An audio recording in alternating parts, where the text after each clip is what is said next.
దుష్టురాలా, నువ్వు నా వంశానికి శత్రువుగా నా ఇంట్లో ప్రవేశించావు. నీ కోరిక ప్రకారం రాముడు అడవులకు వెళ్ళగలడు.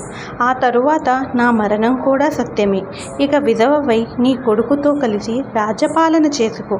ఇప్పుడు జీవించి ఉన్న ప్రాణులు, ఇకపై జీవించే ప్రాణులన్నీ కూడా నన్ను ఒక మహాపాపిగా అనాదరంతో చూస్తారు.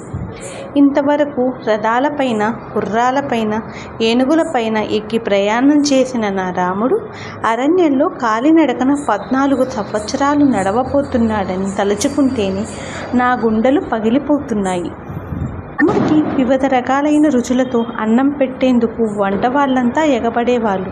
ఇకపై అరణ్యంలో దొరికే కందమూలాలు భుజిస్తూ కాలం గడపాలి. అవి కూడా ఒక్కోసారి సమయానికి దొరుకుతాయి, కొన్ని సమయాల్లో దొరకవు. నా రాముడు ఆకలికి తట్టుకోగలడా?